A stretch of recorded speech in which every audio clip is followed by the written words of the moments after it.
بنرك مش كده؟ يا مساء الجمال يا حبيب اخوك، كل سنه وانت طيب. انا نرد افلام، والنهارده جايين عشان نريفيو فيلم برشامه بدون حرق، وهو فيلم بيعرض في السينمات دلوقتي في موسم عيد الفطر لسنه 2026. بص، هو الفيلم ده كم الضحك والكوميديا اللي فيه يكاد يكون قريب من الضحك اللي انت ضحكته في فيلم حملة فريزر. وقصة الفيلم بدون حرق بتحكي عن لجنة امتحان ثانوية عامة منازل، واللجنة دي مليانة شخصيات مختلفة عن بعض، يعني مسجون بيمتحن، وشخص متدين، وست على المعاش، وابن عمدة عبيط وابوه عايزه ينجح، ورقاصة، والمراقب عليهم هو كمال ابو ريا اللي صوته رايح بسبب الكورونا. والفيلم كل احداثه بتحصل جوه اللجنة دي، وكل الطلبة دول عايزين يغشوا ما عدا واحد، ومن اول اللجنه لاخرها كل دول بيتعرضوا لاحداث غير متوقعه خالص، وفي علاقات بتتبني بينهم عشان في الاخر يطلع لنا في فيلم بالكوميديا دي كلها. هشام ماجد بالنسبه لي بقرهان كسبان في الكوميديا، هو هيضحكك يعني هيضحكك، وهو قايم بدور الشخص المتدين، بس هو على عكس كل الاستيريوتايبس بتاعت المتدينين اللي بيطلعوا في الافلام والمسلسلات،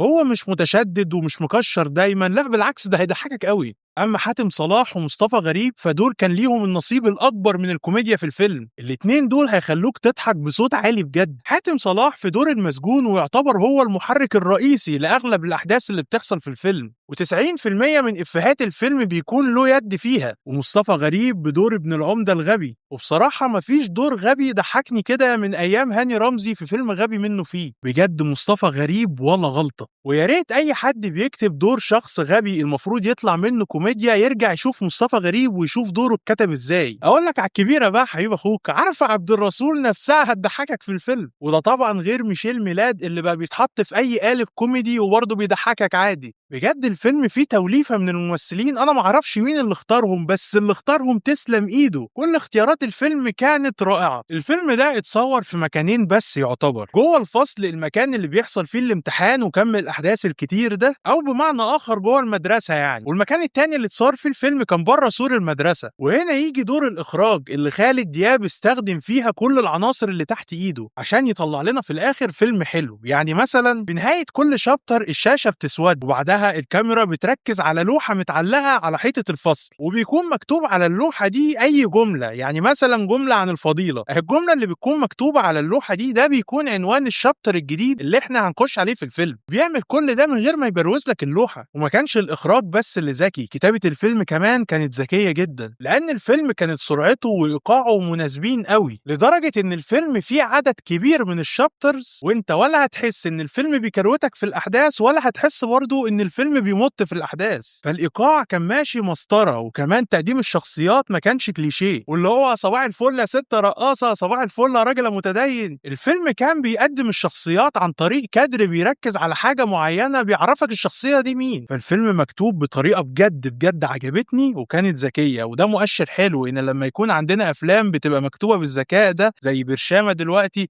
والساده الافاضل كانت من فتره، ده مؤشر ان الصناعه فيها امل. وتقييمي لفيلم برشامه هو 8 من 10. فيلم ريكومندد جدا جدا ان انت تشوفه، وبجد هيضحكك على ضمانتي، وبالنسبه لي هو اكتر فيلم ريكومندد من وسط كل الافلام اللي في العيد، وهتلاقيني عامل لك ريل قايل لك فيه كل الافلام اللي في العيد ايه، وبنسبه كبيره برضه هو هيكون الفيلم الاعلى ايرادات. قبل ما نقفل بقى في جمله اخيره بس محشوره في زوري، اسمح لي اقولها يا حبيب اخوك، يا ريت اي اسره عندها عيل ما بين ابتدائي واعدادي ربوا عيالكم، ارجوكم تربوا عيالكم، عشان انا شفت اشكال ما اخدتش بجوز جنيهات ربايه، بجد الوضع صعب، ربوا عيالكم ارجوكم يعني. وبس كده، شكرا يا حبيب اخوك، ما تنساش تعمل سبسكرايب. سلام عليكم. قفل يعني.